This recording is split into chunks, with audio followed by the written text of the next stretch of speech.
दो आकृति कौन सी है? एक तो है आपका आयत, एक है आपका एक है आयत, एक है तो देखिए वर्ग की, पहले हम वर्ग के बारे में बात करेंगे। वर्ग की चारों भुजाएं क्या होती है? चारों भुजाएं क्या होती है? अगर ये दो है तो ये वाली भी चारों भुजाएं क्या होती है? कोने कितने होते हैं? कोने को क्या होते हैं? जब दो भुजाएं मिलकर के एक कोना बनाती है तो चार भुजाएं हैं तो कितने कोने हो गए? चार कोने। ठीक है भाई।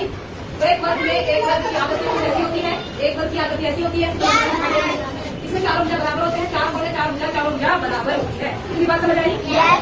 अब बात करते हैं हम वर्ग का परिमाप और क्षेत्रफल। वर्ग का परिमाप, वर्ग का परिमाप।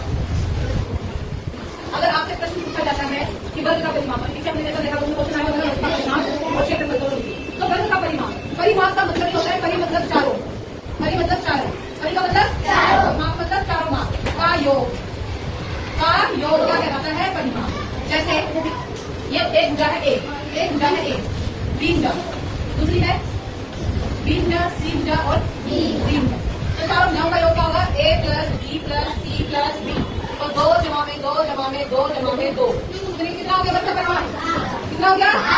8 ये सेंटीमीटर होगी, सारी भुजाएं सेंटीमीटर में है। यहाँ पर कितना हो जाता है? 8 सेंटीमीटर। परिमाप समझ आ गया? अगर मान लो एक वर्ग का परिमाप दिया हुआ है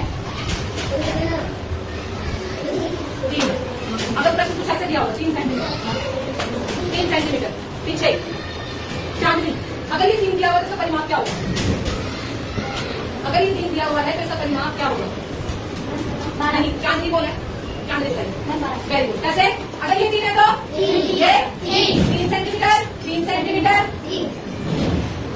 3 सेंटीमीटर। समझ आ गई भाई? 3 जमा में 3 जमा में 3 जमा में 12 सेंटीमीटर।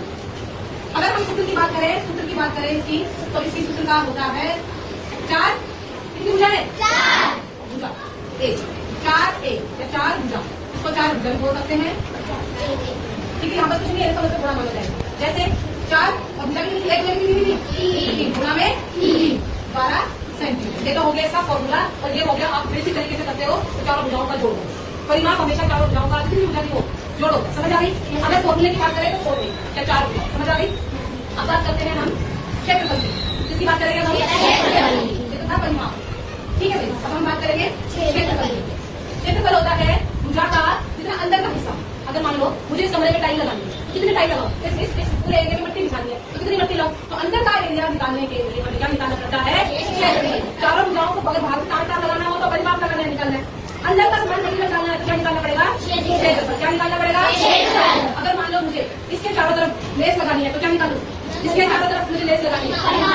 समझ आ गई? कितने मीटर की? मान लो इसका एक कौन है, ये बता, ये 2 सेंटीमीटर का है तो कितनी मीटर लेस लगी इसके ऊपर? 8 सेंटीमीटर की लेस लगी। समझ आ गई भाई? अब कितना मुझे इसको पूरे को कवर करना है, इसको पूरे को कवर करना है तो मुझे कितना कपड़ा चाहिए होगा, कितना न्यूज़पेपर और चाहिए पूरा कवर होगा?